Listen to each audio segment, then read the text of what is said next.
Participants, bonjour à tous. Voilà.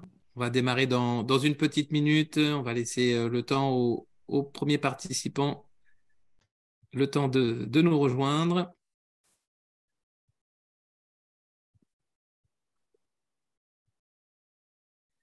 Merci en tout cas à vous d'être déjà là, à l'heure. Attendre encore quelques petits instants.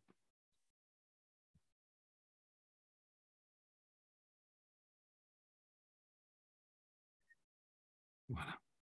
On va commencer en attendant que les autres participants nous rejoignent. Eh bien, bienvenue à tous. Merci d'être présents pour la 7e édition de l'Instant Recherche de la Fondation Croix-Rouge française. Je suis ravi de vous retrouver pour ce dernier webinaire de l'année. Je suis Vincent Léger, chargé de recherche à la Fondation Croix-Rouge, et je suis accompagné aujourd'hui pour animer ce webinaire de Cécile Bichot, notre chargée de projet scientifique. Je vous présenterai dans un instant nos trois invités, nos trois intervenants, Christelle Bernard, Nicole Tabet et Chiara Brocco, que je remercie déjà sans attendre d'être là avec nous, d'avoir répondu à notre invitation. Donc, cet instant recherche sera consacré à l'expérience migratoire et la façon dont les sciences humaines et sociales éclairent cette expérience par l'analyse des trajectoires de survie, d'insertion sociale, mais aussi des conditions d'accueil et du rôle des différents réseaux de solidarité formels et informels envers les migrants.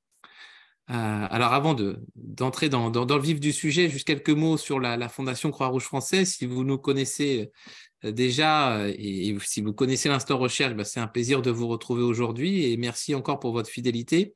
Si vous découvrez la Fondation à l'occasion de cet événement, merci pour votre intérêt pour nos activités, que je vous invite d'ailleurs à mieux connaître en parcourant notre site, dont je vais vous communiquer l'adresse dans le fil de la discussion. Hop, voilà. Bon, ça sera fait dans un instant. Sachez en tout cas, si vous ne le savez déjà, que la Fondation Croix-Rouge française est une fondation reconnue d'utilité publique dédiée au soutien à la recherche francophone sur l'action humanitaire et sociale par l'attribution de bourses et de prix de recherche. Elle porte la volonté de la Croix-Rouge française de promouvoir la connaissance scientifique et l'innovation sociale pour faire avancer l'action au service des plus vulnérables en France et dans le monde. Alors concrètement, mettre la recherche en sciences humaines et sociales au service de l'action, ça signifie pour nous, à la Fondation, de fournir un accompagnement complet des acteurs humanitaires et sociaux dans la satisfaction de leurs besoins en recherche, allant de l'identification de ces besoins à la fourniture de recommandations tirées des enseignements scientifiques, en passant par un suivi et un programme de valorisation des résultats de recherche de terrain menés au plus près de ces fragilités. Alors, pour ce faire, la Fondation travaille notamment en lien constant avec les volontaires du mouvement international de la Croix-Rouge et du Croissant-Rouge, en proximité avec leurs sociétés nationales dans chaque pays du monde, et de nombreux programmes de recherche ont ainsi été initiés en collaboration directe avec la Croix-Rouge française et d'autres Croix-Rouge ou Croissant-Rouge, et construits donc en réponse directe à des problématiques opérationnelles remontées par les volontaires. Voilà. Alors l'an prochain, la Fondation fêtera ses 10 ans de soutien à la recherche. Ce sera l'occasion pour nous d'un bilan sur ce qui a été accompli. Une décennie durant laquelle près de 40 prix de recherche ont été remis et 60 appels à bourses de recherche ont été lancés sur nos 4 thématiques prioritaires, qui sont les migrations et déplacements de population, les risques et catastrophes, la santé, l'accès aux soins et les épidémies, les risques épidémiques, et la transition humanitaire. Sur les plus de 700 projets de recherche reçus en réponse à ces appels, la Fondation en a soutenu plus de 90 aujourd'hui, dans plus de 20 pays du monde, répartis dans ces zones géographiques de recherche prioritaires que sont la France métropolitaine, les territoires ultramarins, l'Afrique subsaharienne et le Proche-Orient. Parmi les chercheurs soutenus, sachez que nous comptons 2 tiers de femmes et plus de 20 nationalités différentes, dont plus de la moitié ne sont pas français, mais notamment africains pour 1 tiers, ainsi que 16 disciplines des sciences humaines et sociales, la sociologie, l'anthropologie, la géographie et la science politique étant les plus représentées. Ce sera encore le cas aujourd'hui avec nos intervenants. La Fondation œuvre enfin à diffuser et valoriser les savoirs créés auprès de tous les acteurs humanitaires et sociaux via plusieurs types de publications, des articles scientifiques, des policy briefs, une collection d'ouvrages et une revue que je vous invite à découvrir aussi via un lien que je vous communiquerai aussi tout à l'heure dans le fil de la discussion. Et pour que ces savoirs portent leurs fruits, mais aussi nourrissent les débats et encouragent les collaborations entre les mondes scientifiques et opérationnels, eh bien, nous organisons des événements en France, avec des journées de débat et restitution des résultats, mais aussi à l'étranger avec des conférences internationales au Sénégal, en Côte d'Ivoire, à Madagascar, au Liban, au Cameroun ou encore au Kenya. Et l'Instant Recherche, notre webinaire qui nous réunit donc aujourd'hui, est le dernier né de ces événements scientifiques. Alors pourquoi un Instant Recherche consacré à ce thème, exil et accueil, l'expérience migratoire au prisme des sciences sociales? Alors forcément, nous sommes fin 2022 et cela est lié au contexte actuel sur le continent européen où l'agression russe de l'Ukraine a déclenché depuis février un déplacement de population sans précédent en Europe depuis la Seconde Guerre mondiale. Très tôt, pour participer à la nécessaire réflexion sur les conséquences de ce déplacement de population, la Fondation Croix-Rouge française s'est mobilisée et a décidé de lancer un programme de recherche destiné à soutenir une dizaine de travaux sur ce sujet, destinés notamment à éclairer les modalités d'installation et intégration au niveau local de cette population en France et la qualité, bien sûr, de la réponse apportée à ces vulnérabilités et à ces besoins en termes d'accueil. Cette édition d'Instant Recherche s'inscrit dans cette réflexion sans toutefois s'arrêter au cas particulier des plus de 7 millions d'Ukrainiens qui ont désormais quitté leur pays suite à l'agression russe de février 2022. Ces millions d'Ukrainiens en exil bénéficient d'une mobilisation sans précédent. Celle-ci suscite un effort financier, une démonstration de solidarité de la part des États, institutions de l'asile, collectivités locales, citoyens européens, jamais égalés, et qui leur a permis une admission du droit au séjour en Europe une semaine seulement après le début du conflit, et par tous les pays membres de l'Union européenne. Ce droit a été accompagné d'un accès aux soins, d'une aide sociale et financière, d'une mobilité possible sur le continent et l'autorisation de travailler, ainsi que l'ouverture massive de places d'hébergement d'urgence, de propositions d'hébergement citoyen, etc., etc. En France, où plus de 100 000 personnes auraient trouvé refuge selon les derniers décomptes de l'Office français de l'immigration et de l'intégration, cette réaction a permis de lever immédiatement les obstacles majeurs qui empêchent habituellement l'installation et l'insertion des étrangers primo-arrivants dans le pays. Sur décision du Conseil de l'Union européenne du 4 mars 2022, la France a en effet activé le mécanisme exceptionnel de la protection temporaire pour que tous les Ukrainiens arrivés en France à partir du 24 février 2022 puissent bénéficier d'une autorisation provisoire de séjour. Alors ce traitement différentiel qui caractérise cette nouvelle politique d'accueil, et en l'occurrence bénéficie ici aux exilés ukrainiens, questionne l'impact social, épidémiologique et psychologique de ces mesures exceptionnelles, comparativement avec celles prises lors d'autres mouvements migratoires, crise syrienne, crise afghane, etc., dont on parlera sans doute tout à l'heure. Et au-delà, ce bouleversement de la politique de l'accueil amène à repenser les dynamiques migratoires de refuge et de l'asile sur le territoire européen. C'est ce sur quoi travaillent aujourd'hui de nombreux chercheurs, dont certains sont soutenus par la Fondation Croix-Rouge. Quoi qu'il en soit, on voit à quel point les politiques de l'asile sont déterminantes pour les trajectoires migratoires et nous aborderons cela avec nos invités dans un premier temps en mobilisant d'autres exemples. On voit aussi dans cette crise que les autorités publiques ne sont pas les seuls acteurs impliqués dans l'accueil des migrants, loin de là. Praticiens de l'action sociale ou de la solidarité internationale, diaspora, initiatives citoyennes, etc. Les migrants reçoivent de l'aide de la part d'une diversité d'acteurs. On a vu notamment un élan de solidarité historique se manifester très tôt en France à l'égard des exilés ukrainiens. Poussés par la proximité et la médiatisation du conflit, des milliers de Français ont voulu leur ouvrir leurs portes, souvent pour la première fois, en passant parfois par les programmes d'associations qui gèrent la mise en relation et l'accompagnement social des déplacés. Alors, pour donner un chiffre, selon la délégation interministérielle à l'hébergement et à l'accès au logement, près de 10 000 particuliers se seraient inscrits dans le cadre de l'hébergement citoyen, c'est-à-dire l'hébergement par des particuliers encadrés par des associations labellisées par l'État, contre près de 500 par an habituellement. Or, après 4 mois après le début des assauts russes, et alors que la barre des 100 000 exilés arrivée en France s'apprête à être franchie, les associations alertent déjà sur l'importance d'être soutenues pour tenir dans la durée. Il est donc important de comprendre aussi quelle typologie d'acteurs et de réseaux formels et informels sont impliqués dans l'accueil des exilés et quel type de relations ils entretiennent. Nous aborderons ce point donc dans un deuxième temps, encore une fois en mobilisant différents exemples. Enfin, cette variété d'acteurs conduit à une variété d'actions destinées à aider les migrants, qu'il s'agisse d'actions d'urgence répondant à leurs besoins primaires à leur arrivée ou d'actions visant leur insertion sociale durable dans leur pays d'accueil. Mais quelle efficacité et durabilité des actions des différents réseaux formels et informels de solidarité envers les migrants peut-on observer? Ce sera notre troisième et dernier point. Alors, pour discuter de tout cela, durant la table ronde d'une heure qui débutera dans un instant, nous avons réuni des chercheurs dans des disciplines aussi diverses que l'anthropologie, la géographie et la science politique, que je remercie chaleureusement d'avoir accepté notre invitation. Christelle Bernard, merci à vous. Vous êtes docteur en sciences politiques du Centre lyonnais d'études de sécurité internationale et de défense de l'Université Lyon 3. Vous êtes spécialiste de l'évaluation des politiques publiques internationales et travaillez depuis plus de 15 ans auprès d'associations de défense des droits de l'homme, de prévention des crimes contre l'humanité, d'associations de développement démocratique et citoyenne en France et au Sénégal. Vous avez également été experte en évaluation de projets à la Commission européenne relevant de la culture, de la participation citoyenne et de la jeunesse.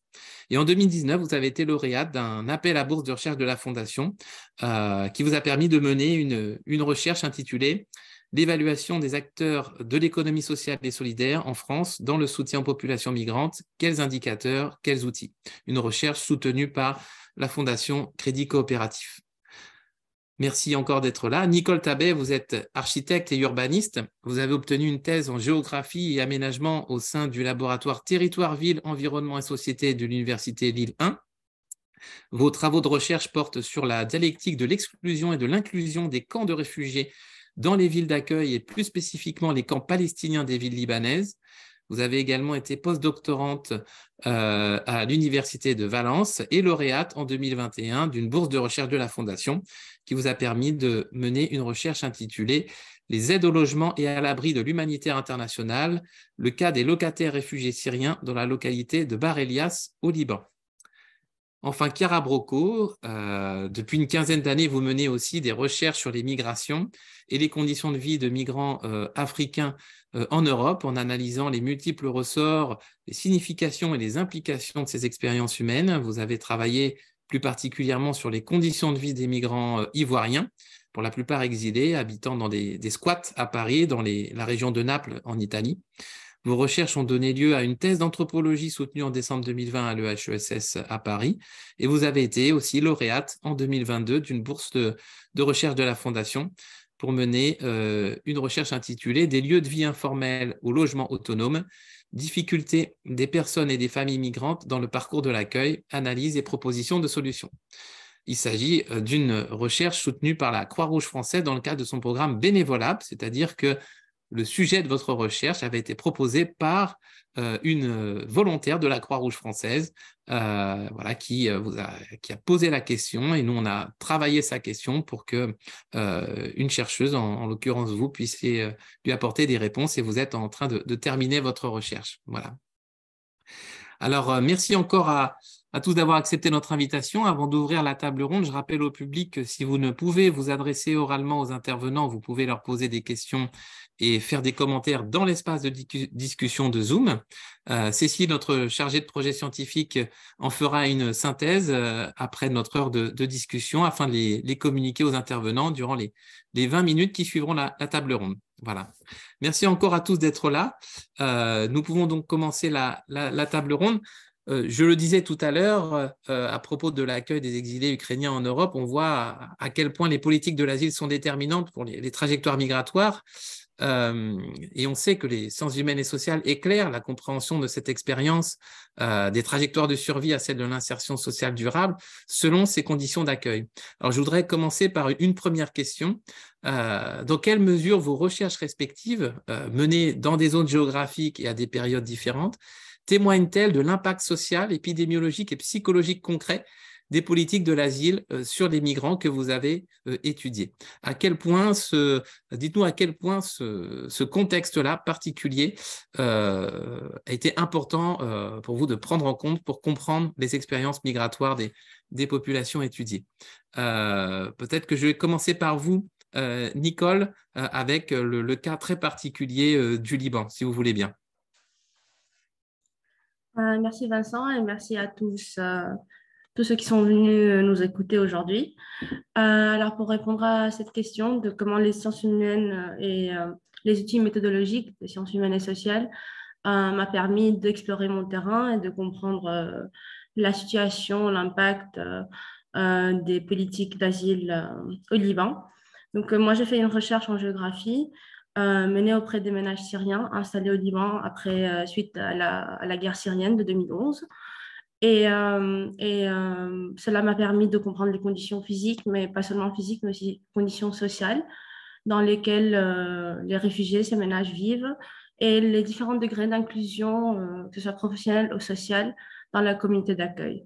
Donc, les outils méthodologiques en sciences humaines et sociales m'ont permis d'analyser l'impact d'un programme humanitaire, d'un programme d'aide à l'abri, en particulier que j'ai étudié pendant cette recherche postdoctorale. Et ça m'a permis de comprendre son adéquation avec les besoins des réfugiés. Ça m'a permis de comprendre comment sont conçus les programmes d'aide à l'abri et au logement au Liban, les programmes humanitaires, dans quel contexte politique ils sont conçus et comment ils évoluent ces programmes dans des contextes de crise prolongée. Savoir que les réfugiés syriens, ça fait depuis 2011 qu'ils sont installés au Liban. Et donc, comment ces programmes vont s'adapter au fur et à mesure que la crise se prolonge pour s'adapter aux capacités de donateurs qui s'épuisent avec le temps, aux exigences du gouvernement d'accueil, dans ce cas c'est le Liban, et aux besoins de la population réfugiée. Donc, par exemple, dans mon cas d'études, le programme que j'étudie, c'est un programme de réhabilitation d'appartements pour loger des ménages syriens dans la vallée de la Bekaa, dans une région du Liban. Et ce programme est né non seulement du besoin de mettre à l'abri des réfugiés, mais aussi des pratiques des réfugiés eux-mêmes qui arrivaient dans la vallée, qui cherchaient des appartements, qui ne trouvaient pas des appartements à louer parce qu'ils ont des moyens financiers limités et donc finissaient par louer des chambres dans des appartements, dans des bâtiments inachevés qui appartenaient à des propriétaires libanais. Et de là, le personnel humanitaire va s'inspirer pour mettre en place un programme de réhabilitation d'appartements qui appartiennent à des propriétaires libanais en échange d'accueillir des ménages syriens pendant une durée limitée dans le temps, en général d'un an. Et donc, avec le refus du gouvernement d'établir des camps pour installer ces réfugiés au Liban, après l'expérience qu'ils ont eue avec les réfugiés palestiniens, ces membres du personnel humanitaire vont s'appuyer sur ces pratiques et vont mettre en place un programme qui va à la fois fournir un logement à ces ménages sur une durée déterminée, mais aussi il va permettre d'accroître le parc de logements locatifs à loyer abordable. Le personnel humanitaire va payer, va suivre les travaux de réhabilitation et va aussi suivre la relation entre le propriétaire et le ménage syrien qui l'accueille dans son appartement. Donc pour ne pas sortir un peu du sujet, donc là, les sciences humaines, les outils de sciences humaines m'ont permis de comprendre les dynamiques sociales et le rapport de pouvoir entre le propriétaire libanais et le ménage qui l'accueille, m'ont permis de comprendre d'où les sources d'insécurité foncière des réfugiés syriens qui sont liées à l'absence du contrôle des loyers, à l'inflation des loyers et à l'endettement locatif et aux restrictions imposées aux Syriens quant à leur accès au travail. Le programme finalement mis en place par ces organisations a certes amélioré la situation résidentielle des réfugiés, ça a amélioré l'habitabilité des logements parce que les logements, ils habitaient dans des logements qui ne sont pas achevés et que finalement, après les travaux, ils avaient des fenêtres, des portes, des toilettes, du carrelage, de la peinture, donc des appartements améliorés. Il a garanti aussi un logement sans loyer pendant un an. Les ménages ne payaient pas de loyer pendant un an. Et une occupation sécure des réfugiés syriens pendant le programme. Donc, il y avait le taux d'éviction s'est réduit, a diminué. parce qu'il y avait une application du personnel humanitaire qui faisait comme un interlocuteur entre le propriétaire et le réfugié. Et donc, ça a permis de soutenir à la fois les bénéficiaires, les ménages syriens, et à aider les Libanais pour finir les travaux de leurs appartements. Voilà. Merci Nicole. On voit bien du coup avec vous comment ce contexte-là de la politique d'accueil impacte les parcours migratoires, mais aussi la façon dont et les exilés et les acteurs eux-mêmes impliqués, mais on reviendra dessus ensuite, réussissent à s'adapter à ce contexte déterminant qu'est celui de la politique d'accueil. Merci beaucoup. On va revenir sur ce point après. Peut-être Christelle, je vous passe la parole sur ce point particulier. Je rappelle que vous avez étudié voilà, dans une perspective, une démarche évaluative, l'action des acteurs de l'économie sociale et solidaire en France dans le soutien aux populations migrantes. Je vous passe la parole.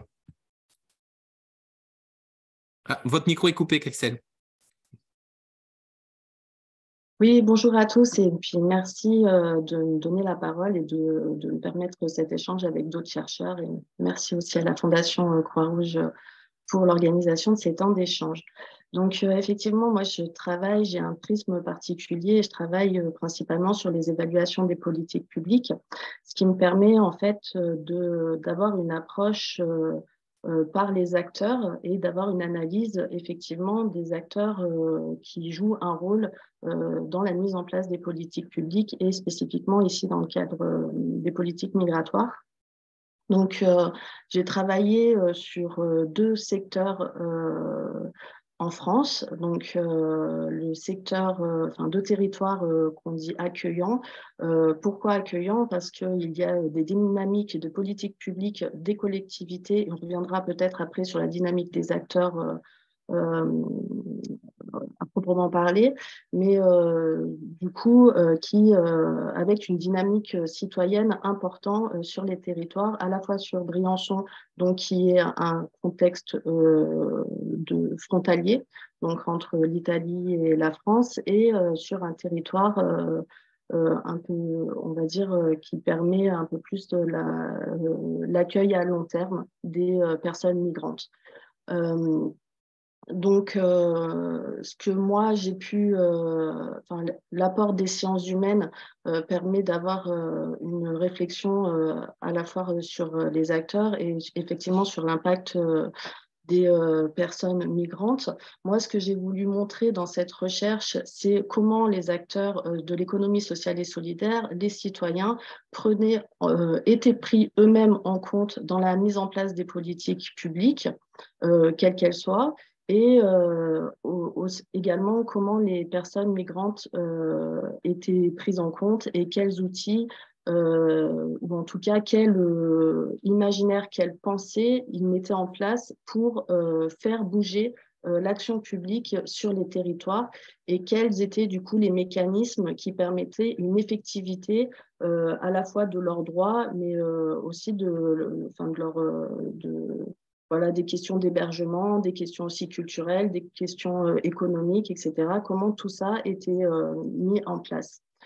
Donc, j'ai analysé, en tout cas, j'ai rencontré une trentaine d'acteurs de l'économie sociale et solidaire, tout domaine confondu, que ce soit la culture, que ce soit dans le domaine économique, de l'accompagnement aussi du français, voilà, tout un ensemble d'acteurs qui n'est pas représentatif et exhaustif, bien entendu, de l'ensemble des acteurs de l'économie sociale et solidaire. Et ça, on reviendra aussi un petit peu, je pense, plus tard sur le fait qu'on parle de territoire accueillant, mais j'ai interviewé principalement des associations qui accueillaient les migrants et qui s'organisaient pour accueillir des personnes migrantes, mais il y a aussi des acteurs de l'ESS qui n'accueillent pas ou qui accueillent mal les personnes migrantes, ou en tout cas, au regard des personnes migrantes et au regard des acteurs de l'ESS, il y avait en tout cas une dissonance dans la manière dont on voudrait accueillir les personnes migrantes et ce que nous permet ou pas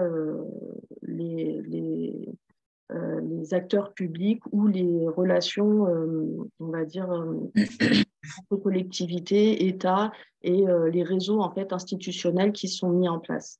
Voilà. Voilà ce que je peux dire sur mes recherches. Merci Christelle. Effectivement, on va aborder ça dans un deuxième temps, je pense. Juste peut-être pour rester sur les politiques d'accueil, vous m'aviez dit en préparant ce webinaire qu'elles peuvent avoir un bénéfice positif pour les migrants, bien sûr, mais aussi on ne pense pas parfois pour toutes les personnes en général. Est-ce que vous pouvez me revenir Oui, sur ce point-là? oui, je vous remercie. Effectivement, c'est un des résultats de ma recherche parce qu'on pense souvent en fait, les évaluations des politiques publiques sont souvent vues au regard d'un prisme économique et on voit souvent dans les discours politiques, médiatiques, que les personnes migrantes sont considérées comme soit une charge, soit un coût, soit ont un impact positif économique sur les sociétés d'accueil. Et dans ma recherche, ce que j'ai montré et ce qu'on a montré, c'est qu'en fait, au-delà de ces aspects économiques, ce qui serait intéressant pour les acteurs qui travaillent dans l'humanitaire et auprès de migrants, c'est de montrer l'impact social, de cohésion sociale, mais aussi d'accès aux droits des populations locales. Car sur plusieurs exemples, que ça soit au niveau de la santé ou culturel, par exemple, et même politique, quand on analyse en fait justement l'impact de l'accueil des personnes migrantes dans des conditions positives, ça a un effet aussi également positif sur les populations. Donc, je vais vous donner quelques exemples, notamment à Briançon, c'est le cas de lorsque la politique d'accueil est bien entendu prise en charge. Donc là, c'est l'ARS, donc c'est l'agence régionale de santé, qui est du coup une institution publique d'État, qui a mis en place, grâce à son partenariat en fait avec la société civile de Briançon, la PASS, c'est-à-dire une permanence d'accès aux soins pour les personnes migrantes.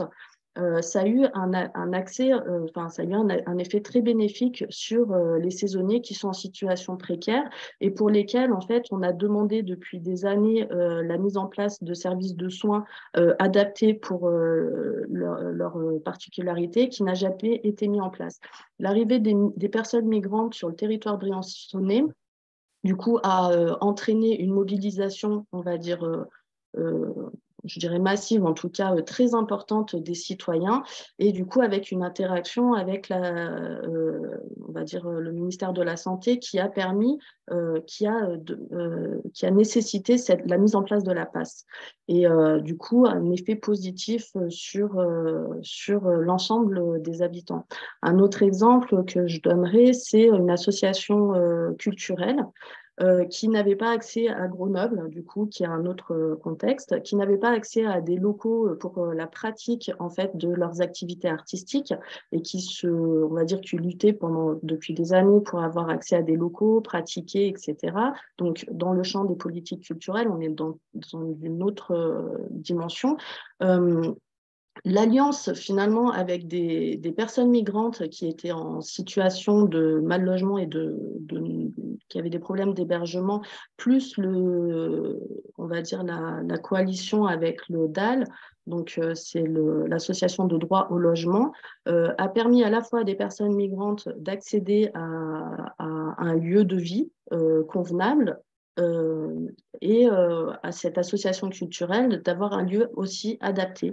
Donc, la réunion, on va dire, d'associations et de collectifs, finalement, a permis l'accès au droit à un ensemble de personnes beaucoup plus large que les personnes migrantes. Et je pense qu'on aurait intérêt, en fait, dans nos pratiques d'évaluation de politique publique et d'impact, à prendre en charge ces questions d'accès au droit pour tous, au-delà des aspects essentiellement économiques des personnes migrantes. Voilà. J'espère que j'ai été assez claire. Très bien, merci Christelle.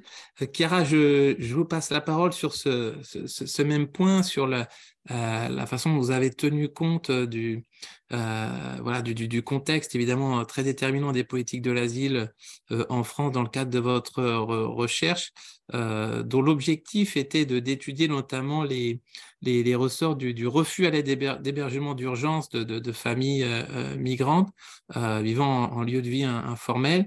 et les raisons profondes qui les amènent parfois à sortir de la filière de l'accueil institutionnel pour emprunter des parcours autonomes mais plus risqués que vous avez suivis. Voilà, je vous passe la parole. Merci Vincent, merci à mes collègues et merci à toutes les personnes qui nous écoutent. Donc, ma recherche sur les conditions d'accueil des migrants exilés s'est déroulée en Île-de-France en 2021 et 2022 avec les soutiens de la Fondation Croix-Rouge française au sein de 3 campements informels à Paris, puis dans un centre d'hébergement et réinsertion sociale et pour la plupart du temps dans un hôtel de mise à l'abri d'urgence où les migrants sont restés 2 ans avant d'être relogés dans d'autres structures toujours temporaires. Les publics de l'hôtel étaient constitués de demandeurs d'asile, réfugiés et sans-papiers aux origines variées, Afghanistan, Irak, Sénégal, Côte d'Ivoire, Congo, mais aussi Érythrée et Somalie. Grâce à l'ethnographie, donc cette méthode qualitative de l'anthropologie, j'ai pu me pencher sur les réalités vécues par les migrants et participer à leur quotidien. J'ai pu suivre sur le long terme 5 familles de demandeurs d'asile dans leur trajectoire résidentielle et recueillir plus de 30 entretiens réalisés avec les exilés et des travailleurs sociaux. La recherche a dévoilé que le temps d'errance résidentielle de mes interlocuteurs s'avère être trop long. Le parcours est imprégné d'incertitudes administratives et de logement. Et durant 2 ans, ces migrants et exilés ont été hébergés dans un hôtel où l'accompagnement socio-administratif était limité. Donc, ils ont dû se débrouiller pour déposer la demande d'asile et n'ont pas été soutenus pendant la procédure car la mise à l'abri d'urgence ne prévoit pas cet accompagnement. Malgré ça, pendant 2 ans d'hébergement, les enfants ont été scolarisés à côté de l'hôtel. Des relations sociales se sont créées, ce qui a garanti un certain soutien psychologique, mais aussi pratique au quotidien pour ces personnes. Le délogement de l'hôtel après 2 ans suivi du relogement en Provence a provoqué l'effritement d'une certaine stabilité qui avait été retrouvée, donc l'éclatement des liens sociaux, l'éloignement des résidents du lieu de travail, et cela a provoqué un grand inconfort chez mes interlocuteurs. Donc la sensation de devoir tout recommencer à zéro pour l'énième fois. Et un concept créé par Michel Lagier, anthropologue, qui aide à comprendre ce qui se passe, est celui d'un campement, c'est-à-dire l'identification de solutions techniques comme ces dispositifs d'hébergement à un problème qui est essentiellement politique. Et ces dispositifs d'hébergement, ainsi conçus, servent moins à impulser un véritable processus d'intégration qu'à invisibiliser ces populations et donc à rendre plus compliqué, plus complexe leur adaptation et refaire donc un nouvel vie en France. Merci Kira. Je comprends du coup que en observant de près les pratiques de relogement, leurs multiples effets matériels et psychologiques, vous essayez de voir à quel point le lien entre statut administratif et position résidentielle conditionne l'avancement des vies des migrants finalement. Oui, c'est tout à fait ça. C'est ça. Ça conditionne et c'est aussi un système, puis on en parlera aussi par la suite, mais voilà, c'est un système qui n'arrive pas à être fluide. Et donc, d'une part, il est fragmenté, d'autre part, il y a la question des mises à l'abri d'urgence qui se pérennise, et tout ça est dû à une carence structurelle de places d'accueil. C'est là est lié aussi, bien sûr, à l'avancement des procédures administratives pour l'obtention des papiers qui tendent à se prolonger, et parce que, justement, quand les migrants est hébergé dans un centre de mise à l'abri d'urgence qui se pérennise, il n'a pas accès à un suivi administratif adéquat. Et donc, tout ça ralentit l'accès au papier et donc ralentit un processus d'intégration qui pourrait se faire de façon plus fluide. Mais il y a un manque structurel de moyens qui fait que ça bloque.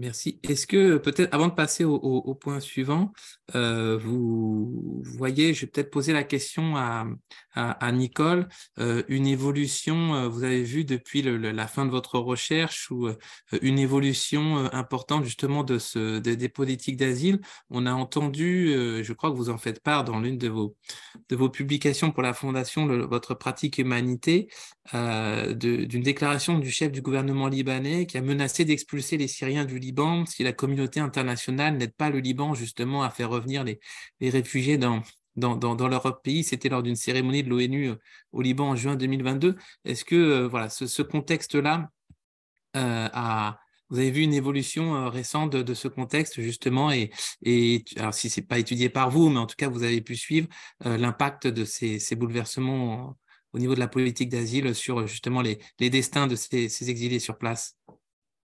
Oui, alors il faut aussi comprendre le contexte du Liban, le contexte actuel. Je pense qu'on n'est pas très loin de ce qui se passe au Liban, en France, avec la crise économique, avec la crise sanitaire, avec ce qu'on appelle la crise des réfugiés aussi. Il y a l'inflation des prix, la crise, la perte de la monnaie.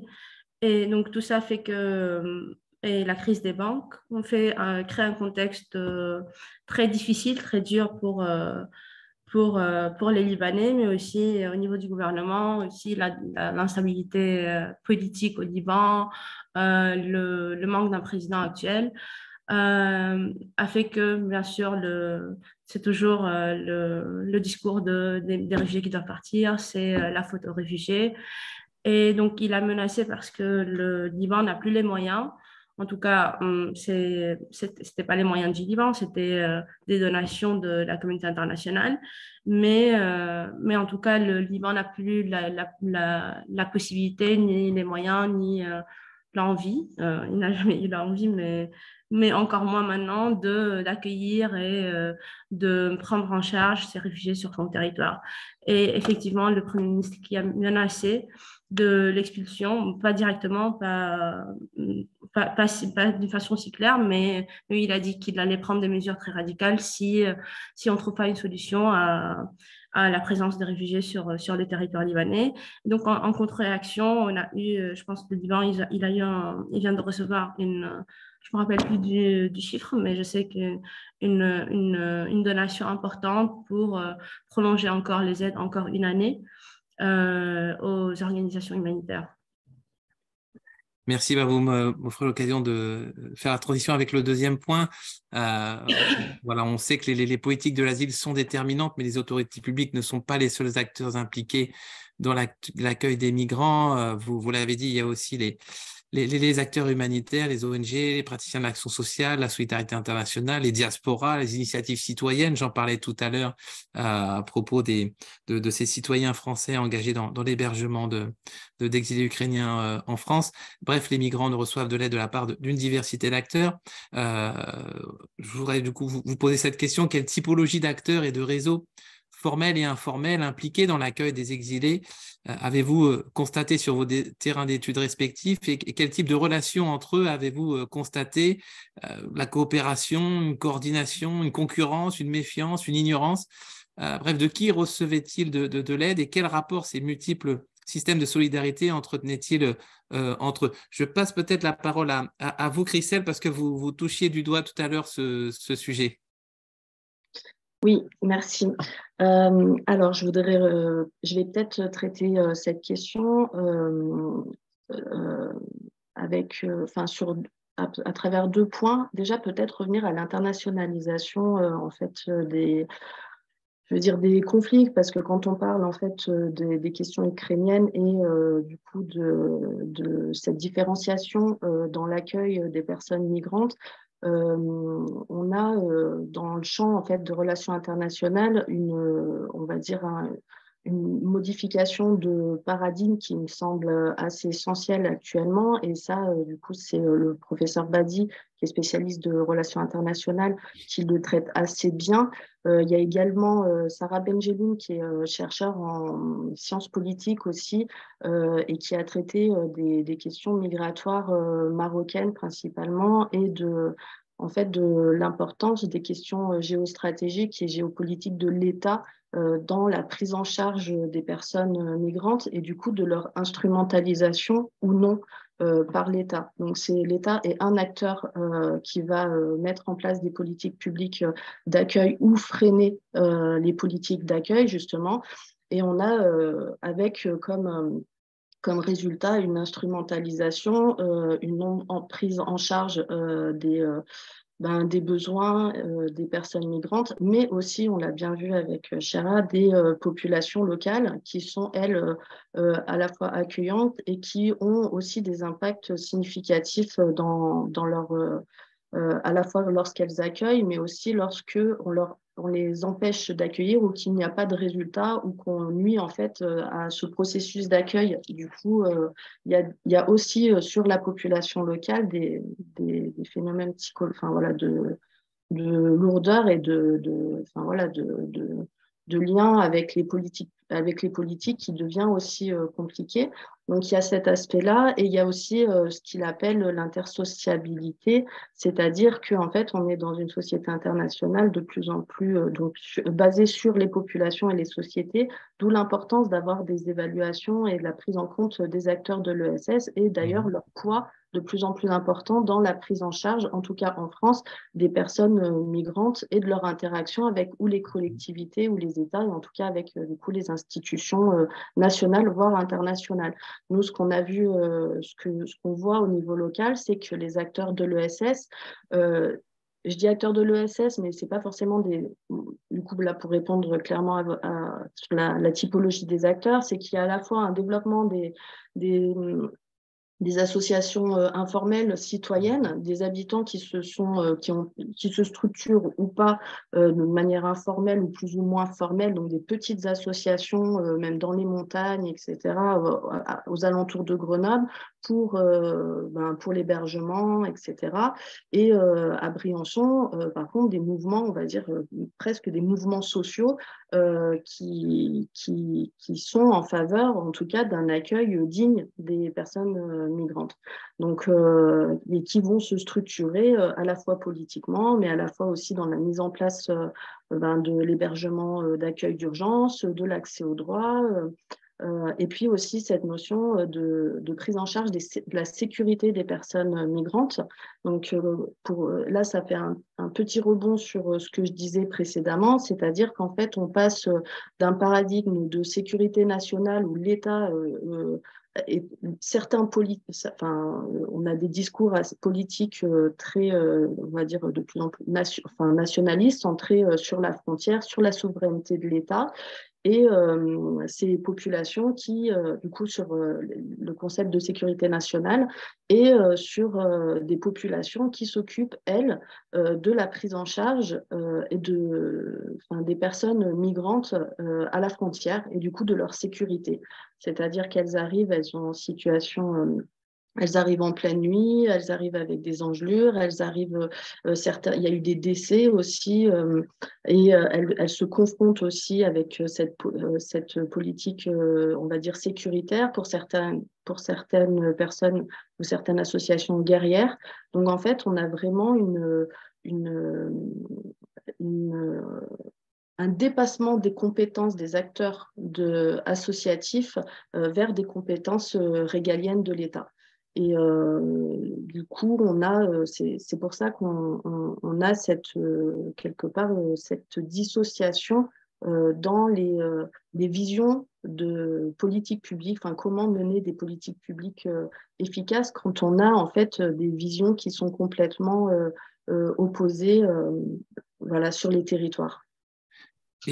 Et parmi, justement, pour revenir à ces acteurs de l'ESS, l'économie sociale et solidaire que vous avez étudié, vous voyez vraiment, comme vous l'avez dit, une meilleure prise en compte de ces acteurs aujourd'hui par l'État. On parlait beaucoup de l'Allemagne qui faisait un petit peu figure de modèle au niveau européen dans son lien avec la société civile et dans l'accueil des personnes migrantes. Vous voyez ça, ce changement au niveau du contexte français Ah, pas du tout, pas du tout. Enfin, je ne vois pas d'évolution. Et d'ailleurs, le cas ukrainien montre bien du coup, cette différenciation qui est faite et qui est prise en charge par l'État et qui a permis de faciliter un certain nombre de personnes. Mais quand il s'agit du coup de populations subsahariennes, du Moyen-Orient, de Syrie, d'Afghanistan, etc., l'État n'a pas du tout le même rapport avec ces populations et avec ces États.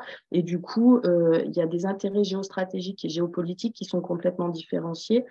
Et une histoire aussi particulière de la décolonisation, colonisation, etc., qui du coup a un impact très significatif sur la mise en place des politiques d'accueil. Voilà. Et qui est encore là, les choses sont assez aussi complexes sont plus complexes que ça, puisque comme je le disais tout à l'heure, il y a certaines institutions étatiques, donc comme l'ARS par exemple, qui jouent le jeu de l'accueil, et d'autres institutions comme la police, la justice, en tout cas, qui ont plus de difficultés à faire. Et encore, je pense, voilà, les questions, elles sont quand même beaucoup plus complexes et elles méritent une analyse aussi encore un peu plus approfondie. Voilà. Merci. Chiara, je vous passe la parole sur cette question des multiples acteurs et réseaux formels et informels qui peuvent être de multiples sources aussi, ressources que mobilisent les exilés que vous avez étudiés sur le terrain. Voilà, je vous passe la parole.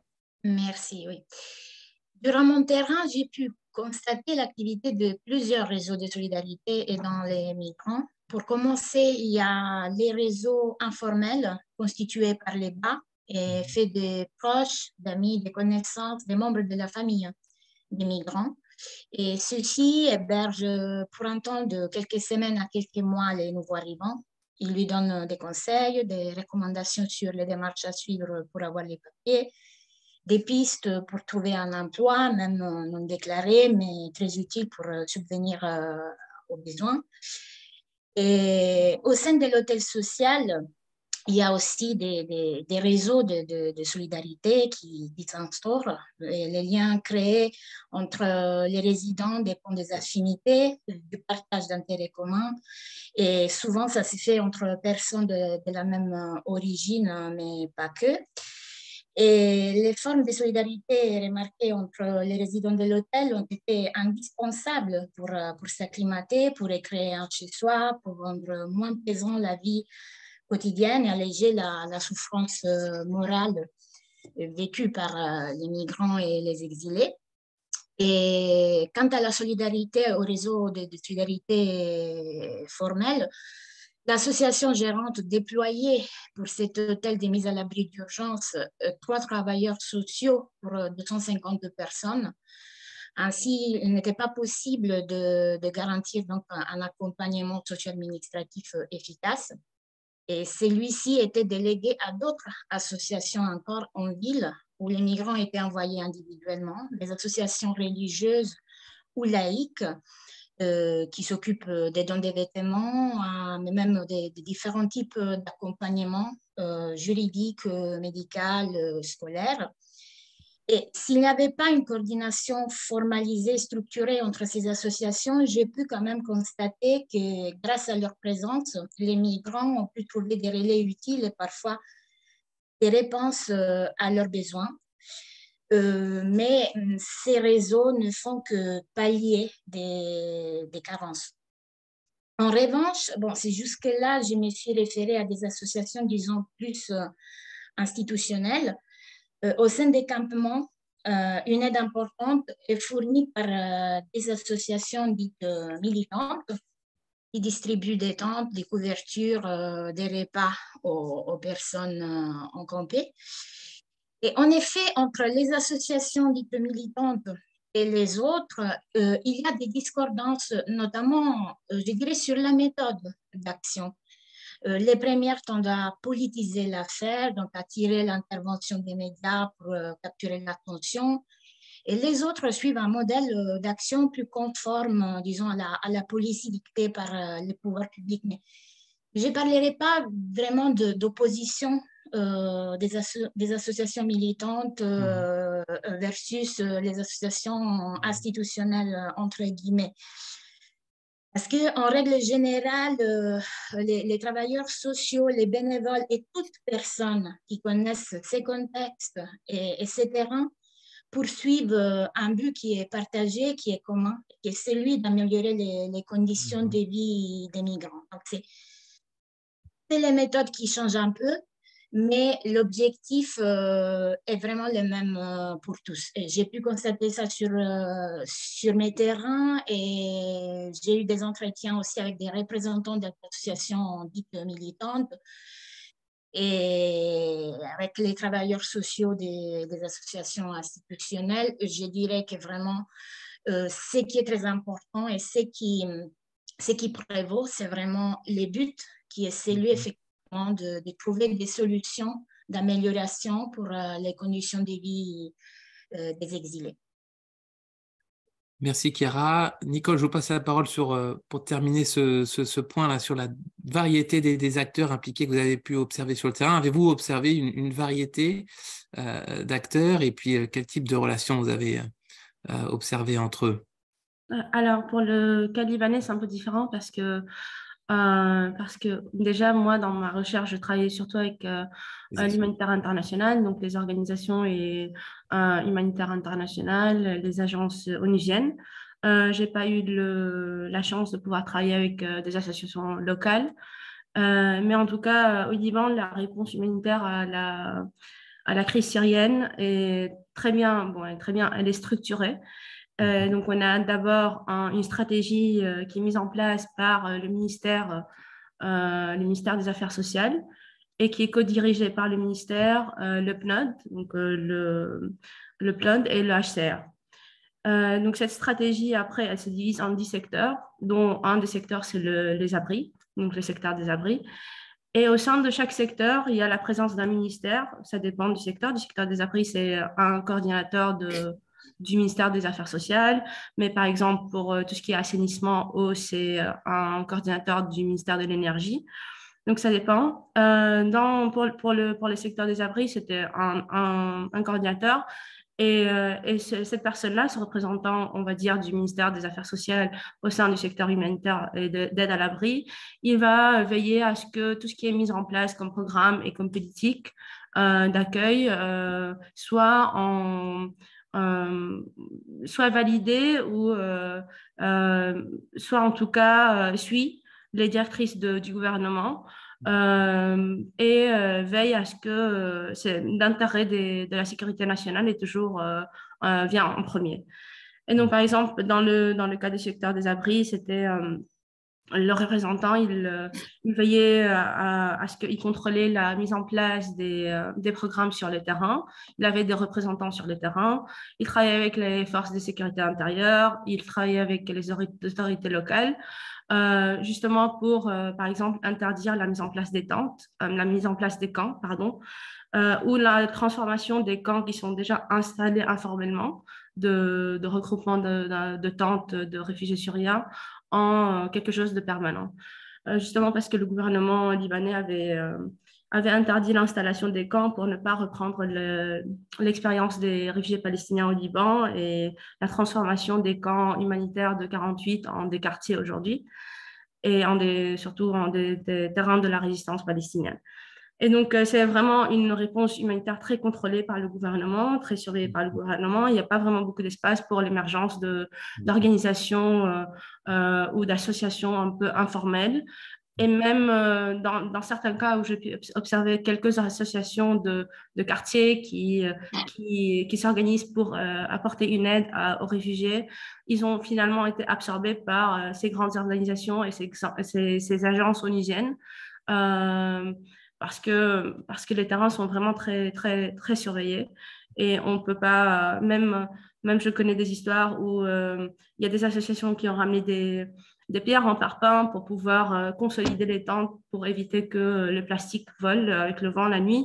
Et le lendemain, il y avait les forces de sécurité intérieures qui étaient là pour enlever tout ce qui est béton, tout ce qui est permanent et garder l'apparence des tentes comme quelque chose de provisoire.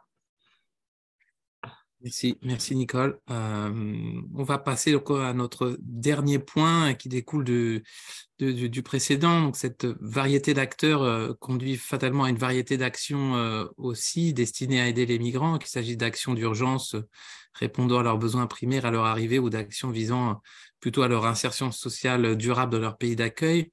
Quelle efficacité et durabilité des actions des différents réseaux formels et informels de solidarité envers les exilés avez-vous observé sur vos terrains de recherche respectifs? L'aide reçue vous semblait-elle en adéquation avec les besoins des exilés? Constituait-elle une réponse adéquate à leur vulnérabilité spécifique? Quels sont selon vous le rôle et l'apport particulier aussi que les praticiens de l'action sociale ou de la solidarité internationale peuvent avoir en matière d'aide aux exilés aux côtés d'autres acteurs comme les autorités publiques? Voilà le dernier point que j'aimerais évoquer avec vous. Peut-être je vous passe la parole en premier, Chiara. Vous avez dit tout à l'heure, mais je vais vous laisser développer, que finalement ce sont toujours des formes d'encampement qui semblent se reproduire malgré tout. Mais vous évoquez aussi dans l'un de vos rapports que des propositions peut-être pourraient venir de la voix des destinataires de ces politiques et des travailleurs sociaux aussi qui œuvrent à leur application. Voilà, donc qu'est-ce que sur le terrain vous pouvez nous dire, qu'est-ce que vous avez pu recueillir dans ce sens-là? Merci. Alors, le constat est que le système de dispositifs d'accueil de l'hébergement au logement est défaillant. Cela est dû à un manque chronique de place. Les réseaux informels ne peuvent que pallier cette carence. Et il faut rappeler aussi que plus de la moitié des demandeurs d'asile n'ont pas de logement. La mise à l'abri d'urgence tend à se pérenniser avec un accompagnement socio-administratif limité et inadéquat par manque de moyens. Les structures créées pour un hébergement pérenne avec un accompagnement socio-administratif plus poussé ne sont pas en mesure de recevoir toutes les personnes qui en ont effectivement besoin.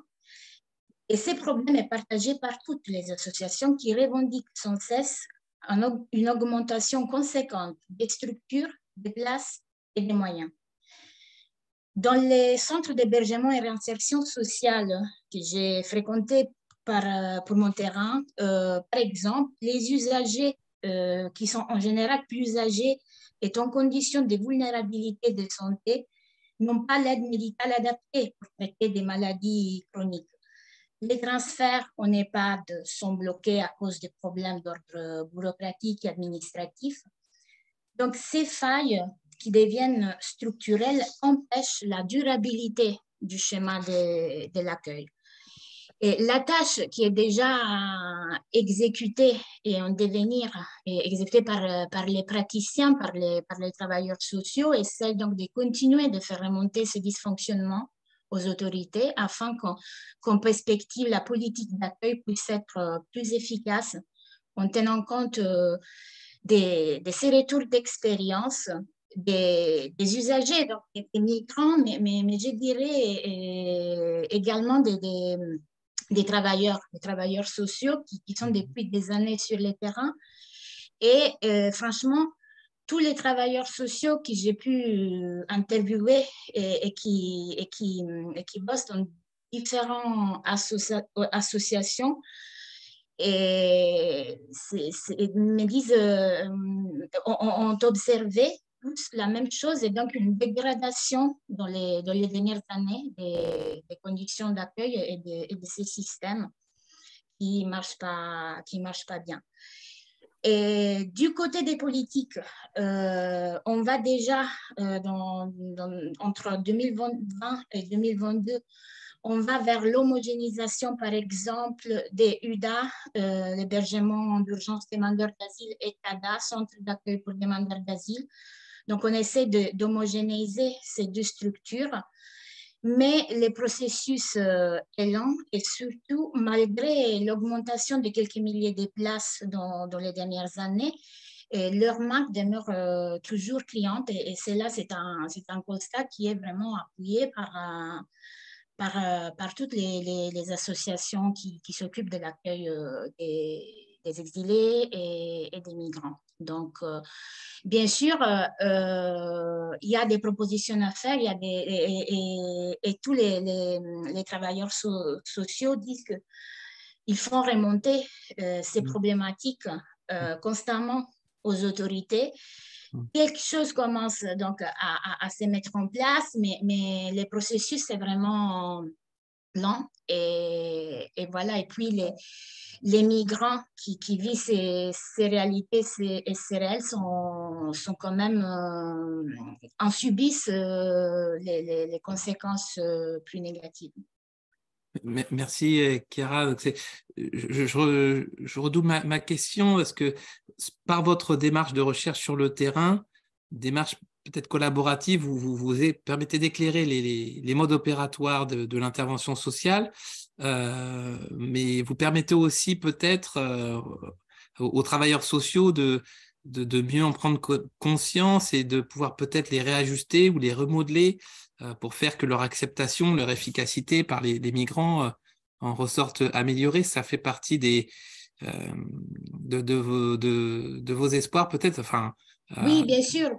Oui. Les travailleurs sociaux sont très impliqués et ils essayent toujours de rendre la vie moins compliquée aux migrants. Mais c'est vrai aussi que, par exemple, dans un hôtel qui héberge 250 personnes, hein, et où sont employés que 3 travailleurs sociaux, c'est vraiment très compliqué même pour eux de gérer tout ça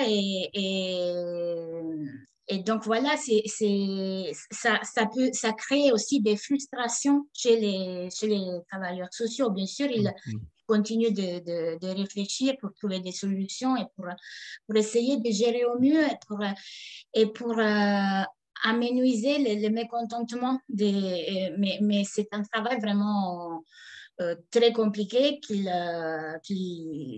est fait avec passion par tout le monde, mais il faut compter aussi une part de frustration chez les travailleurs sociaux, bien sûr. Donc, il faut composer avec tout ça.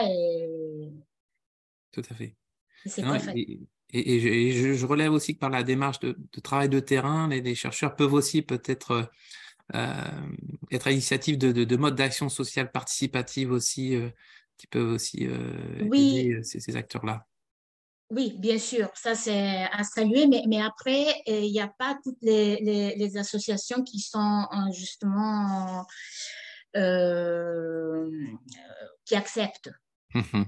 Et donc, mais bien sûr, ça serait un moyen qui aiderait l'identification de solutions, au moins localement. Mais parfois, surtout les chefs des associations, ils sont quand même mitigés et parfois ils refusent aussi la mise en place d'ateliers collaboratifs. Oui, chacun a le droit de faire ses choix. Merci Chiara. Nicole, je vous passe la parole pour cette dernière question. Vous avez questionné l'adéquation, l'adaptation de l'aide à l'hébergement, puis sa durabilité.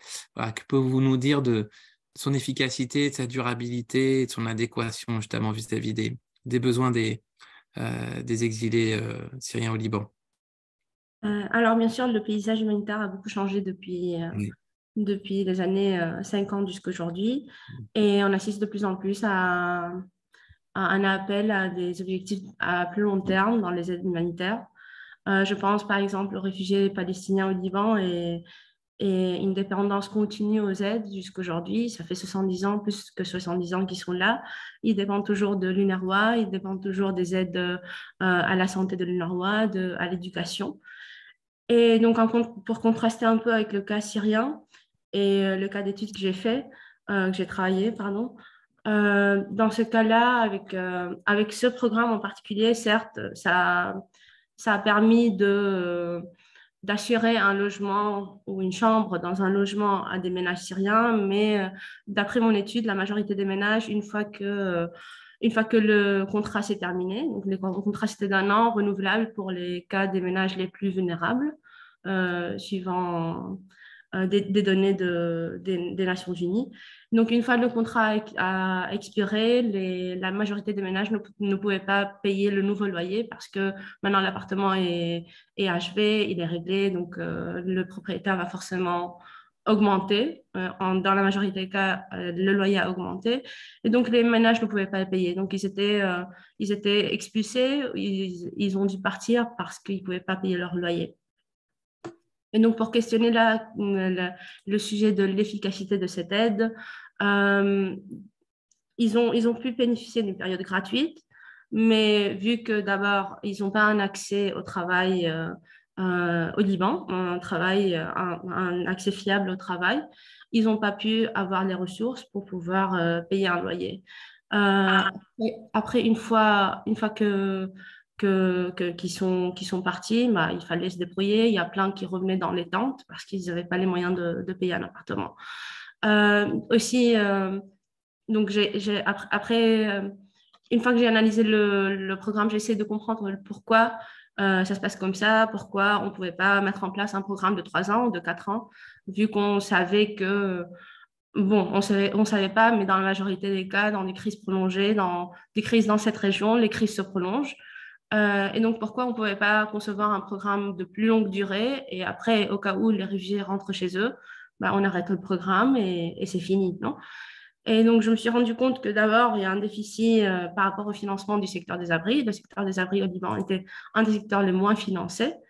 Après, il y a aussi un cycle de financement annuel. Les donateurs donnent de l'argent d'une façon annuelle, donc pour pouvoir concevoir des programmes au-delà d'1 an, même si on peut mettre en place des stratégies, on peut faire des accords avec des donateurs sur plusieurs années, mais le financement est reçu annuellement. Et donc, ce cycle de financement fait que les programmes doivent se limiter à 1 an et on ne peut pas dépasser le 1 an. J'avais beaucoup de cas de ménage où moi j'arrivais parce que j'arrivais pour parler avec eux à la fin de l'année, à la fin de leur contrat, pour savoir justement qu'est-ce qui allait passer après. Ils me demandaient, ils pensaient que je travaillais avec le HCR ou n'importe quelle autre organisation. Ils me demandaient s'il y a un renouvellement pour les financements, parce qu'ils doivent s'organiser pour savoir qu'est-ce qu'ils doivent faire, est-ce qu'ils doivent trouver une tente pour se loger, est-ce qu'ils doivent partir, est-ce qu'ils doivent contacter quelqu'un. Donc, il y a ça aussi. Et après, il y a évidemment le contexte politique au Liban qui ne permet pas ou qui essaye de freiner tout le temps toute politique ou tout programme de long terme parce qu'il n'y a pas un désir de garder ces réfugiés d'une façon plus longtemps, d'une façon durable sur le territoire libanais.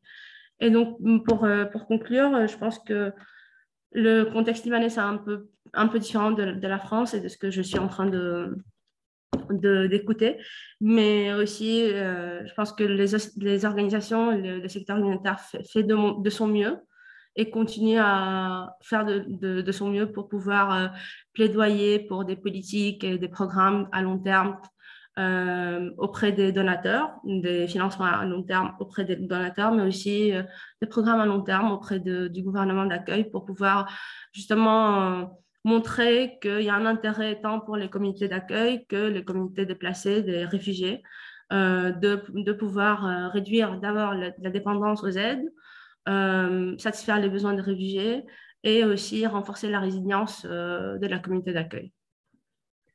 Merci Nicole. Christelle, on va conclure avec vous. La question, c'est quelle efficacité de l'aide? Alors, je crois que c'est une question sur laquelle vous êtes bien à l'aise. Ça fait écho évidemment au sujet de votre recherche conduite avec le soutien de la Fondation, mais qu'entend-on par efficacité? Quels critères retenir dans votre recherche? Vous discutez notamment des critères d'accès aux droits fondamentaux, des critères de rentabilité. Enfin, voilà.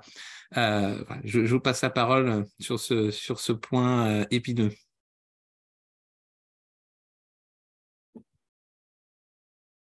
Ah, votre micro est coupé, Christelle. Oui, alors je ne sais pas s'il nous reste beaucoup de temps, mais peut-être que justement, je vais préciser peut-être les quelques principes que j'ai pu déterminer via cette recherche à travers les interviews du coup des personnes migrantes et des acteurs de l'ESS qui permettraient d'évaluer ou non l'efficacité d'une action en direction des personnes migrantes. Donc, j'en retiendrai du coup 5. L'inconditionnalité de l'aide, c'est-à-dire que les personnes, en tout cas les citoyens et les personnes sur les territoires ont la grande majorité du temps, je crois que c'était 15 sur 15 associations, 15 associations sur 19, faisaient la promotion de la conditionnalité de l'aide au-delà des statuts juridiques des personnes migrantes. Donc, on voit bien la volonté d'accueillir l'ensemble des personnes, donc sans distinction, et de leur accorder leurs droits fondamentaux. Donc, je pense que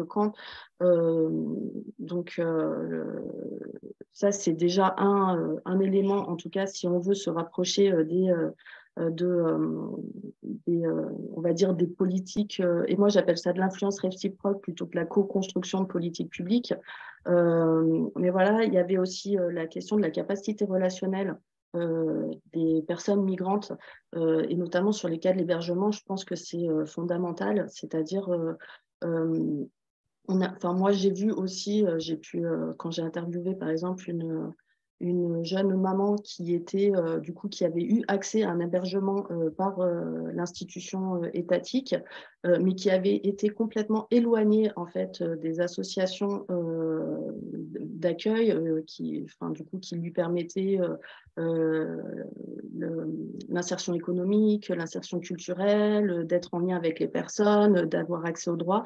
Donc, la capacité relationnelle des personnes est très, très importante. Et je l'ai vu aussi ça sur une association notamment qui s'occupe des mineurs, parce qu'il y a la problématique aussi importante des mineurs isolés. Sur cette capacité relationnelle et la résilience en fait des personnes, c'est-à-dire le fait qu'on ait empêché dans cette association en fait, d'accueil des personnes migrantes, c'était du coup des éducateurs qui me mentionnaient la problématique du coût, en tout cas la charge et la manière en fait on va dire de gérer financièrement l'accueil des jeunes mineurs isolés dans l'association. Il y avait une espèce de différenciation dans le coût et qui, du coup, n'intégrait pas les enfants migrants avec les enfants français.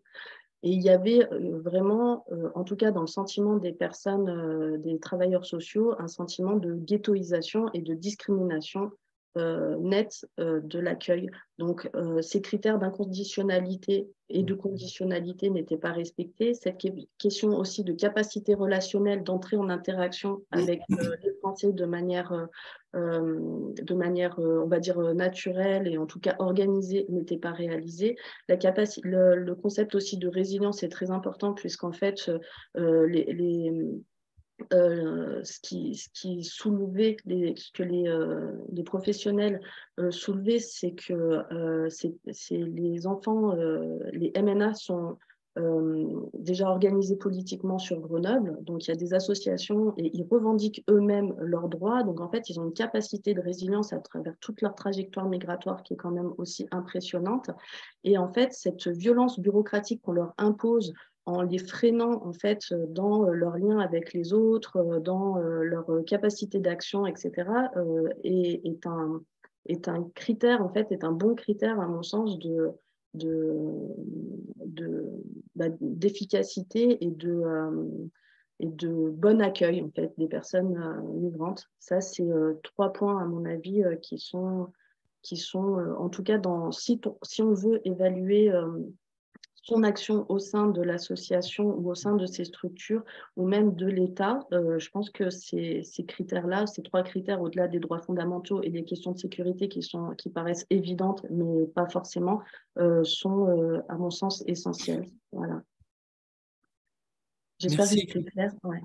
C'est très bien. Merci beaucoup, Christelle. Il nous reste une petite quinzaine de minutes. Je vais passer la parole à Cécile. Je ne crois pas qu'on ait eu beaucoup de questions, de commentaires, mais voilà, Cécile, je te laisse nous faire un petit résumé et puis adresser les questions, les points qui peuvent faire prolonger un petit peu la discussion. Oui, donc bonjour. Je m'appelle Cécile, je suis chargée de projet scientifique à la Fondation. Et donc, il y avait d'abord une question pour Chiara, qui était quel pourrait être l'effet de l'application de la proposition de loi visant à protéger les logements contre l'occupation illicite, dite la proposition de loi anti-squat, qui a été adoptée en première lecture à l'Assemblée nationale le 2 décembre dernier, sur le type de public rencontré par Mme Chiara Brocco lors de ses recherches. Quel impact attendre de cette évolution des politiques publiques?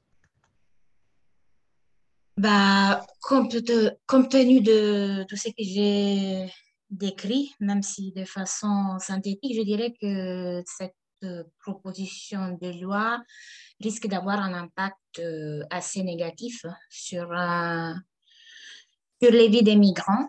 Parce que moi, je connais bien les terrains parisiens et c'est vrai que dans les dernières années, il y a des squats qui ont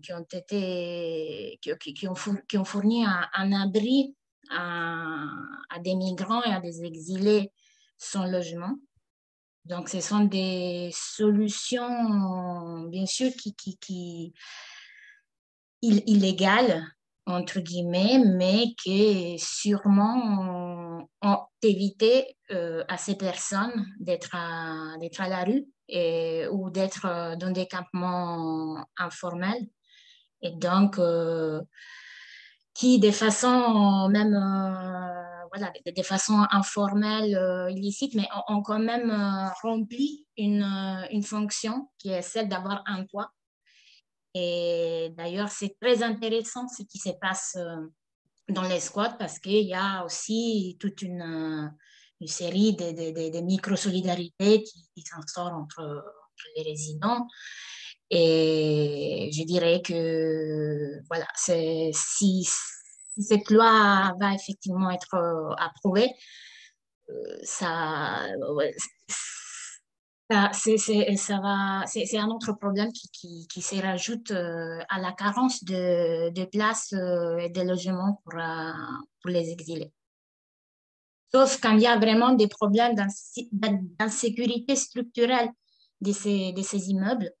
Alors, d'accord, mais par exemple, les derniers cas sur Paris, c'est l'ambassade des immigrés, un squat dans le 10e arrondissement, qui vient d'être délogé, mais qui a été quand même un toit pendant 10 mois pour les migrants.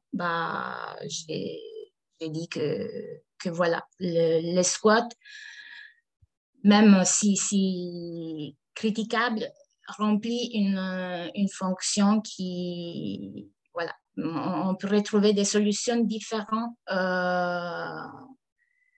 au lieu de les évacuer ou d'empêcher complètement ces types d'occupations. Parce que c'est aussi de la survie et c'est de la vie et ce sont des êtres humains qui ont besoin d'avoir un abri. Merci, Chiara. D'autres questions, Cécile? Oui, il y avait des questions un peu plus générales sur, par exemple, la focale qui est mise aujourd'hui sur les migrants ukrainiens en Europe s'apparente, au sens de la personne qui a posé la question, à des formes d'indignation sélective qui conduisent elles-mêmes à la formulation des politiques ultra-discriminatoires, qu'elles concernent l'hébergement ou toute autre question d'ordre humanitaire. Et donc, la question, c'est comment comprendre la situation des migrants d'Afrique subsaharienne, presque toujours passée sous silence? Alors, il veut Je une sais pas question quoi y peut-être répondre. Christelle?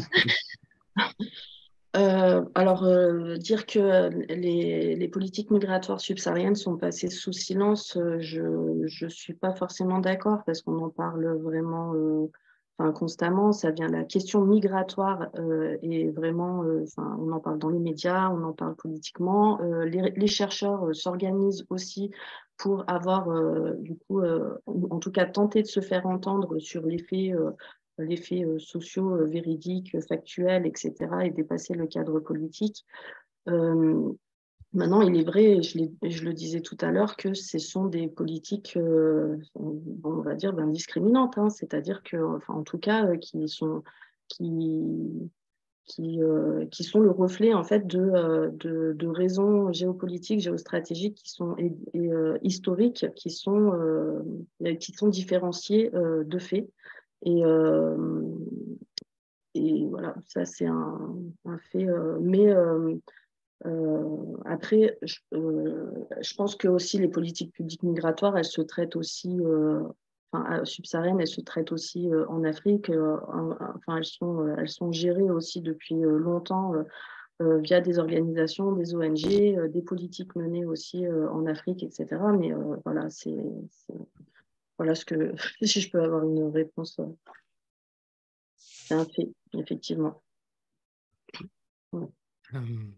Si. Cécile, est-ce qu'il y avait quelques derniers points à évoquer?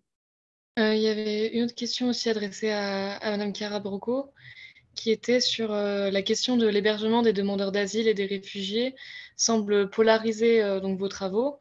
Quels sont les risques sécuritaires dans les sites d'accueil, d'abord à cause de la différence culturelle, ensuite au regard des menaces terroristes?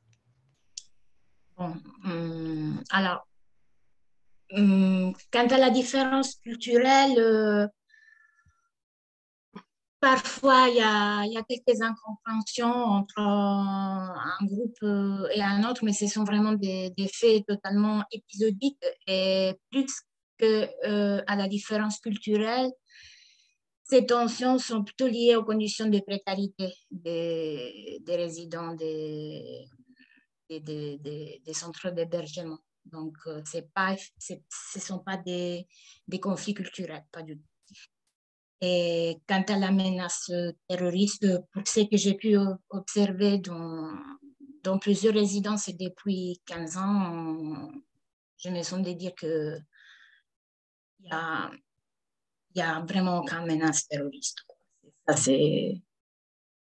J'ai jamais vu de... Mais vraiment, c'est... Je crois que les filières terroristes ont d'autres canaux pour leurs activités, mais ça n'a rien à voir avec les dispositifs d'accueil. Rien à voir. Un dernier point, Cécile? Il y a une question sur l'accès à l'emploi. Et donc, la Convention de Genève fait obligation aux États de faciliter l'emploi aux exilés et réfugiés, mais pourquoi l'accès à l'emploi reste toujours difficile pour les réfugiés? C'est une question un peu générale, je ne sais pas qui. Peut-être Madame Nicole Tabet, vu que vous n'aviez pas encore répondu. Oui, alors juste, je voudrais rebondir sur la question de Cara avant aussi et ajouter, j'ai fait du bénévolat ici en Espagne avec la Croix-Rouge espagnole et dans un programme aussi d'accueil de migrants dans des appartements. Donc, c'est un programme de transition de 6 mois. Et on accueillait des ménages, donc genre 4 ou 5, ça dépend des appartements, 4 ou 5 ménages dans un même appartement. Et je pense que les conflits qui arrivaient, comme par exemple la propreté, on nettoie pas bien, on mange pas bien, on fait du bruit la nuit, bah, c'est des conflits de cohabitation. Surtout quand on est très nombreux dans un même appartement, on est une vingtaine de personnes dans un appartement je ne sais pas, de 60-70 mètres carrés. Généralement, forcément, il y a des conflits qui vont se créer. Ce n'est pas une question de culturelle, c'est plutôt une question de cohabitation et d'espace, et d'avoir son espace. Surtout que c'est des personnes qui ne sont pas forcément dans des conditions de vie très faciles. Et donc, ils vivent beaucoup de pression, ils vivent beaucoup de changements. Pour arriver là, ils ont dû souffrir beaucoup. Et donc, il y a forcément des conflits qui se créent, mais c'est toujours des conflits qui peuvent être résolus dans une session de 5 minutes. Voilà. Et donc, pour la question de l'emploi, bah, je sais que le Liban n'est pas signataire de la Convention de Genève. Et donc, après, la question de l'emploi, c'est toujours une question très, très critique dans tout contexte migratoire. Je sais qu'avec la question des réfugiés palestiniens qui sont au Liban depuis 70 ans, ils ont un accès très limité à l'emploi. Ils ne peuvent pas travailler dans des emplois libéraux comme ingénieur, médecin, architecte. Ils sont limités à si je me rappelle bien, une trentaine d'emplois au Liban. Et ça fait 70 ans qu'ils sont là. Ça veut dire qu'il y a des générations, c'est la 4e génération née au Liban. Et même comme ça, ils portent toujours le statut de réfugié et ils ne peuvent toujours pas travailler dans le marché d'emploi comme une Libanaise en Espagne, pour le dire comme ça. Et donc, pour la question des Syriens aussi, c'est pareil. En fait, au début, à l'arrivée des réfugiés syriens, les portes des frontières étaient ouvertes. Le Syrien pouvait travailler comme un Libanais au Liban en 2011, mais au fur et à mesure que la crise s'est prolongée et que la crise économique s'est aggravée et que l'afflux des réfugiés est devenu de plus en plus important, la politique du gouvernement a changé et ils ont limité l'accès au travail des réfugiés syriens parce que selon le gouvernement, ça constitue une compétition et dans beaucoup de cas, le réfugié syrien qui travaille pour dire comme ça un chiffre pour 100 euros par mois, il est capable de travailler, faire le même travail qu'un Libanais qui est incapable de vivre avec 100 euros par mois. Donc le niveau de vie aussi d'un réfugié est beaucoup plus bas qu'un niveau de vie d'une personne que ça fait longtemps qu'elle habite là ou une personne nationale. Et ce qui fait que ça constitue une compétition, une concurrence par rapport au national ou par rapport pas forcément un national, mais un Palestinien que ça fait, ou un Bangladais ou un Égyptien que ça fait 20 ans qu'il est au Liban et qui pense que maintenant il a un niveau de vie un peu plus élevé, il ne peut pas. Bon, voilà, c'est la concurrence surtout. Merci Nicole. Cécile? On a une toute dernière question dans le chat, encore un peu générale, ouais. Qui dit que donc, pour les personnes sans papier, est-ce que vous voyez une accélération de régularisation des migrants permettant un meilleur accès à l'emploi? Je ne sais pas qui voudrait répondre. C'est une question là encore très très générale. C'est sûr qu'on l'a déjà un petit peu abordé, hein, les verrous qui sautent ou qui se ferment. Mais non, je pense on n'y pas non plus dans l'avenir. Donc voilà, on avait déjà abordé l'aspect déterminant de ces politiques-là. Mais en tout cas, merci pour la question. Merci, merci à tous. Écoutez, on va finir pile à l'heure. Je crois que ça nous est jamais arrivé. Mais merci déjà à vous trois, Nicole, Christelle et Chiara. Merci déjà pour la qualité de votre travail. C'était un plaisir aussi de collaborer avec vous. Je sais que Chiara, vous êtes en train de finir. Donc ouais. on va. Voilà, on est encore qu'au début, c'est ce que je dis souvent à la fin des recherches, souvent que le début, parce qu'après on travaille aux publications et à valoriser vos résultats. Mais vraiment encore merci beaucoup pour votre travail. Merci aussi à notre partenaire, la Fondation Crédit Coopératif, aussi qui nous a permis de travailler vraiment sur ces questions, sur ces problématiques migratoires et notamment le rôle des acteurs de l'économie sociale et solidaire. Et puis merci au public qui est resté fidèle, une 50aine de personnes depuis le début. Merci beaucoup à tous. Et je vous donne aussi rendez-vous l'an prochain. Comme je vous l'ai dit, ce sera l'occasion des 10 ans de la Fondation. Donc, il y aura à nouveau 2 instants recherche, un au premier semestre, un au second. Voilà, on est en train de travailler à tout ce programme anniversaire. Donc, voilà, ce seront des éditions 8 et 9 de l'instant recherche assez spécial. On y travaille, on vous tient au courant. Donc, continuez à nous suivre sur notre site, le site de la Fondation.